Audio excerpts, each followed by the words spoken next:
Bonjour chers élèves sur une nouvelle vidéo de votre chaîne des Feedback. Je suis El-Mehdi El-Kourti, votre professeur de français et je vais vous accompagner dans cette série de vidéos afin de préparer au mieux votre examen régional pour l'obtention du baccalauréat. La leçon d'aujourd'hui portera sur un outil d'analyse. Les outils d'analyse, ce sont des outils, ce sont des concepts qui vous permettent de mieux appréhender un texte, de mieux le comprendre et ce sont aussi des questions qui reviennent souvent le jour de l'examen régional. Premier outil d'analyse que je vais mettre à votre disposition, la typologie textuelle. Un texte, vous le savez très bien, cherche à véhiculer un ensemble d'intentions communicatives. Des fois, un texte cherche à raconter. D'autres fois, il aspire à décrire.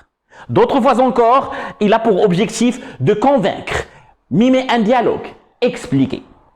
Ces visées-là, généralement, s'organisent sur deux niveaux. Un premier niveau qui s'appelle visée générale par rapport au texte global et un deuxième niveau qui s'appelle visée locale par rapport à une sous-partie, à une partie de ce texte-là. Ces visées-là, c'est ce qui donne naissance au type de texte que nous allons travailler aujourd'hui. Avant de commencer cela, je vais revenir sur ces deux niveaux-là. Lorsque je parle de visée générale et de visée globale, je vous donne un exemple concret. Comme ça, vous allez mieux appréhender cela. Par exemple, La boîte à merveilles, roman autobiographique écrit par Ahmed Sfreoui. Dans ce livre-là, on a une visée globale par rapport à tout le texte. Tout le texte est généralement narratif, descriptif. L'auteur cherche à nous raconter des événements. C'est un enchaînement d'actions et des événements. Et il agrémente cela d'un ensemble de descriptions. Cependant, dans des sous-parties, il arrive qu'on se retrouve face à des textes argumentatifs. Il arrive qu'on se retrouve face au type injonctif. Il arrive qu'on se retrouve face au type explicatif, etc., etc. Donc, on va aborder le premier type de texte. C'est le texte descriptif. Je vous lis un exemple qui est issu de la boîte à merveilles, puis je vais vous donner les outils grâce auxquels vous pourriez le reconnaître et c'est ainsi que vous devriez justifier, s'il vous plaît, le jour de l'examen régional. Alors, la grande pièce avait deux fenêtres. L'une s'ouvrait sur le patio de la maison, l'autre sur les terrasses des maisons voisines et sur les toits d'une petite mosquée de quartier. Cette chambre, 2 fois plus longue que large, était d'une propreté méticuleuse. Les murs s'ornaient de grandes étagères peintes garnies de bols de faïence, d'assiettes décorées et de roses dodus, de verres en forme de gobelets. Alors, comment je peux reconnaître un texte descriptif le jour de l'examen régional et comment je peux le justifier? Par exemple, il arrive que je me retrouve avec des verbes d'état ou bien de perception. Comme vous le voyez ici, était. Donc, j'ai les verbes d'état ou de perception. Un texte descriptif est aussi reconnaissable grâce à l'emploi de l'imparfait à valeur descriptive. On a plusieurs exemples. Ici, on a par exemple s'ouvrait, on a aussi été, on a le mur s'orner. Donc là, c'est un indicateur assez infaillible par rapport à la justification du texte descriptif. Donc nous avons l'imparfait à valeur descriptive.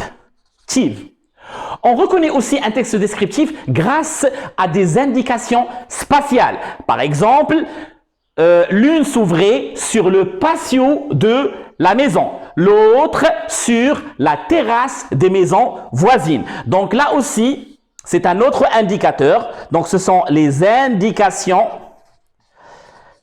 spatiales.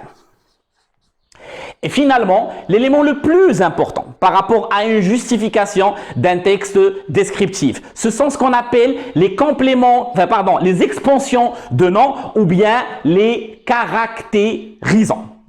Des adjectifs, des propositions subordonnées relatives, des compléments de nom. Regardez avec moi, la grande pièce des maisons voisines. Longue que large, propreté méticuleuse, étagère peinte, des bols de faïence, un complément de nom. Alors tout ça, c'est ce qu'on appelle des caractérisants ou bien des expansions de nom. Donc le jour de l'examen, Si on vous demande, parce que généralement je retrouve toujours cette petite erreur, c'est une grande erreur chez les élèves, on leur demande justifier un texte descriptif, par exemple, c'est quoi le type de texte?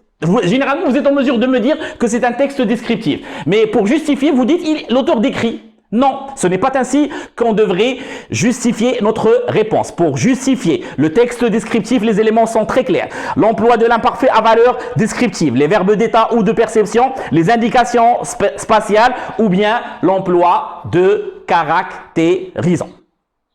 Là, on va passer au deuxième type de texte. Le texte narratif. Le texte narratif cherche à raconter des événements ou des actions. Je vous lis encore un exemple qui est issu de la boîte à merveilles et on va voir comment justifier le texte narratif le jour de l'examen régional. Elle me tendit avec un large sourire un radis d'un rouge de rubis lent d'un empan. Je lui fis un sourire pour la remercier et planter mes dents dans la chair rose de cette friandise. Le goût en était si fort que les larmes me sortirent des yeux. Je ne dis rien, je partis à reculons, grimpai les marches qui conduisaient sur la terrasse et jetai par-dessus le mur qui nous séparait d'une autre maison, le beau radis. Alors, un texte narratif, c'est un enchaînement d'actions et d'événements. Il cherche à raconter des actions, donc automatiquement, je vais retrouver des verbes d'action. C'est le premier élément. Regardez, elle me tendit, je fis un sourire, je plantai mes dents, je ne dis rien, je partis à reculons, grimper, etc. Donc, ce sont des verbes d'action. Nous avons une organisation logique ou bien chronologique. Tout simplement, un enchaînement, c'est un enchaînement d'actions et d'événements. Donc, on le voit, ça suit un ordre chronologique. Elle me tendit un radis, je lui fis un sourire, je plantai mes dents et ainsi de suite. L'élément le plus intéressant, généralement pour justifier un texte narratif, c'est l'emploi des temps du récit, et notamment le passé simple. Regardez, presque tous les verbes de ce texte sont des verbes qui sont au passé simple. Généralement, la valeur du passé simple, c'est une action qui est achevée dans le passé. Donc, ce sont des actions qui se suivent. Et bien sûr, on a la présence de personnages si vous voulez ajouter cet élément-là. Donc là, ce sont les différents éléments qui me permettent de justifier le texte narratif. Et là, on va passer au type de texte suivant. C'est le texte argumentatif dans lequel un auteur cherche à défendre ou bien à attaquer une thèse, à refuter une thèse. Un exemple qui est issu du dernier jour d'un condamné est « Qu'est-ce que donc cette agonie de 6 semaines et ce râle de tout un jour? Qu'est-ce que les angoisses de cette journée irréparable qui s'écoule si lentement et si vite? Qu'est-ce que cette échelle de torture qui aboutit à l'échafaud? Apparemment, ce n'est pas là souffrir. Et puis, on ne souffre pas. En sont-ils sûrs qu'il leur a dit qu'en tant que jamais une tête coupée se soit dressée sanglante au bord du panier et qu'elle ait crié au peuple, cela ne fait pas mal. Alors, le texte argumentatif, c'est assez facile à justifier. Déjà, j'ai la présence d'une thèse. L'auteur cherche à attaquer ou bien défendre une thèse. Ici, il cherche à défendre l'abolition de la peine capitale ou bien à attaquer la peine capitale. Comment cela? En utilisant tout simplement des arguments. Par exemple, il évoque les souffrances morale du condamné. Qu'est-ce que les angoisses de cette journée irréparable et qui s'écoule si lentement et si vite? Qu'est-ce que cette échelle de torture qui aboutit à l'échafaud? Là, il est en train d'évoquer avec nous les souffrances morales. Généralement, on s'attarde juste sur les souffrances physiques, mais vous l'avez vu dans le dernier jour d'un condamné, les souffrances morales sont très importantes aussi. On a aussi la présence d'un raisonnement. Un raisonnement qui est structuré. Vous le savez très bien, ce raisonnement-là est un raisonnement concessif parce que juste avant, on a cette fameuse phrase de Victor Hugo que vous connaissez tous, ils disent que ce n'est rien, qu'on ne souffre pas. Et là, il réfute cela. Il a fait une concession et par la suite, il va réfuter. Et même dans cet exemple que vous avez ici, nous avons ce qu'on appelle un raisonnement par l'absurde. Regardez. Et puis, on ne souffre pas. On s'en est sûr qu'il leur a dit. Qu'en tant que jamais une tête coupée se soit dressée sanglante au bord du panier, qu'il écrit au peuple, cela ne fait pas mal. Donc, le seul moyen pour savoir que ça fait vraiment pas mal, c'est de le demander à quelqu'un qui est déjà mort. Or, c'est quelque chose d'impossible. C'est un raisonnement. Cela s'appelle un raisonnement par l'absurde. En tout cas, pour les raisonnements, ça va être l'objet d'une autre leçon que je vais mettre sur cette chaîne. Ce qu'il faudrait savoir maintenant pour justifier un texte argumentatif, vous allez tout simplement dire l'auteur défend une thèse. Si vous êtes en mesure de donner la thèse, vous la mettez en utilisant des arguments. S'il y a des si vous êtes en mesure de proposer un ou deux arguments, en utilisant des exemples. Et si vous voyez que ça suit un raisonnement argumentatif, vous l'évoquez aussi. Ce sont les éléments qui vous permettent de justifier un texte argumentatif. On passe au quatrième type de texte.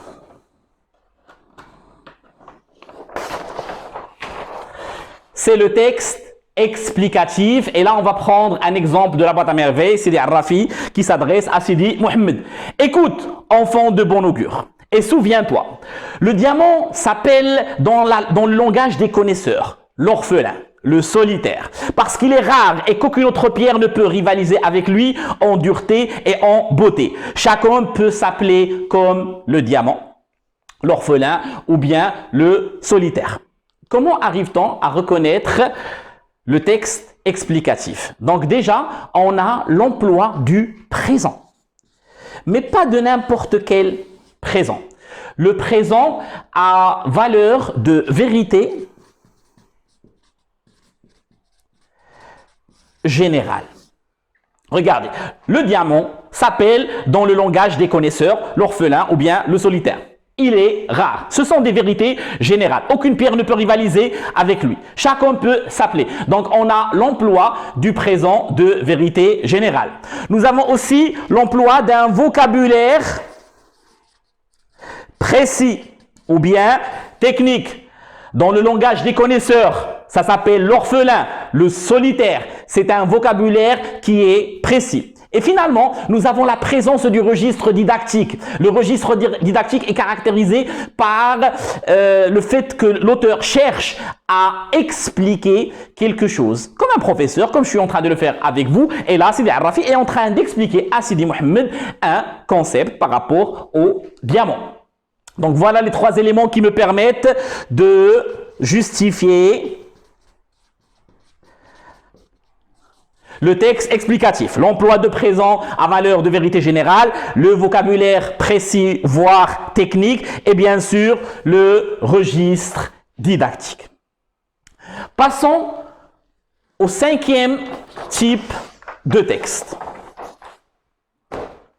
C'est le texte dialogué ou bien conversationnel. Un exemple du dernier jour d'un condamné lorsque notre condamné s'adresse à sa fille Marie qui était venue le voir en prison au niveau de la conciergerie.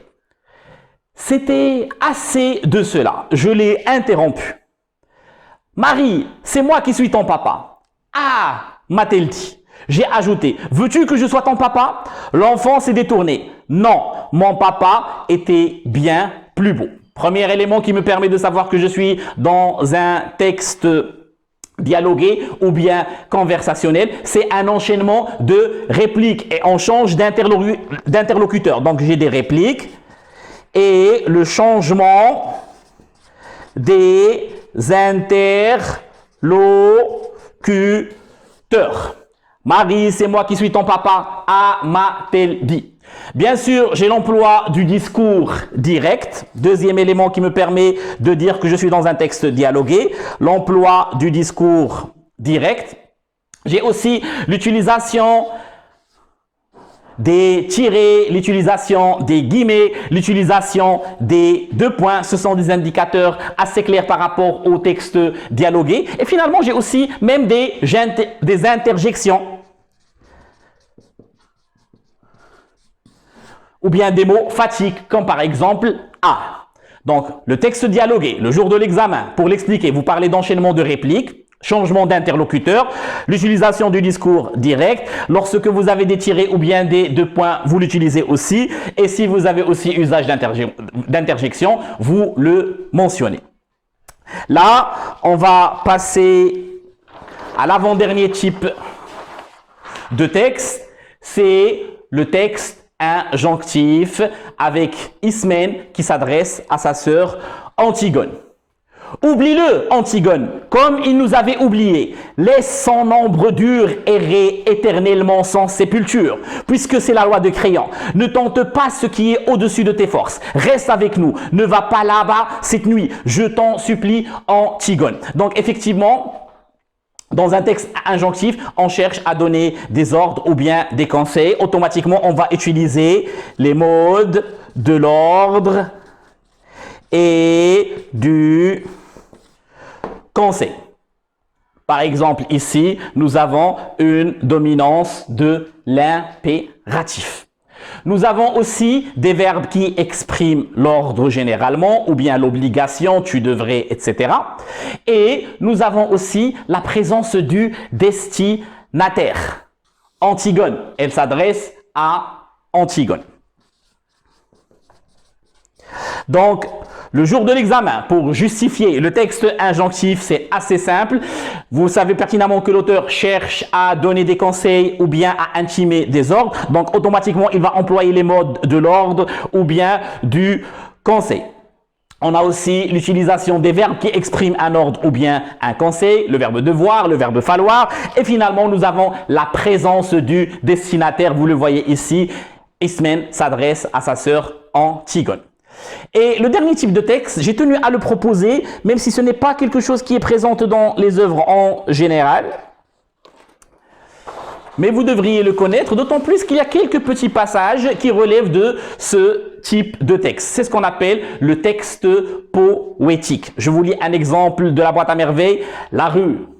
Ah, ça c'est le coiffeur. La rue avec la foule et ses odeurs, la foule et ses appels, la foule et ses murmures, ses chants, ses lamentations, ses disputes et ses cris d'enfants. La rue avec ses places qu'ombrage la vigne et le platane. La rue qui rêve, qui chante et qui boude. Donc là, nous sommes en présence du texte poétique. L'auteur cherche à exprimer des sentiments de la façon la plus poétique. Donc, on retrouve des procédés poétiques, des procédés d'insistance. On a du rythme. Regardez avec cette répétition-là. La rue, la foule et ses odeurs, la foule et ses appels.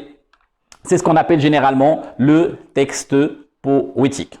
Vous pourriez faire fi de ce texte-là, ce n'est pas bien grave puisqu'on l'a presque jamais donné. Et de toute façon, c'est assez tenu, on le retrouve pas souvent dans les œuvres. Contentez-vous des 6 premiers types de textes. Ce sont les types essentiels que vous devriez absolument connaître pour le jour de l'examen. Maintenant, on va procéder à un petit exercice pour savoir si vous avez compris et si vous avez maîtrisé ce que je viens de voir avec vous. Vous avez 3 textes. Je vais vous lire les textes, vous mettez la vidéo sur pause et vous essayez de découvrir ou bien de deviner de quel type de texte, mais surtout d'argumenter et de justifier correctement votre choix.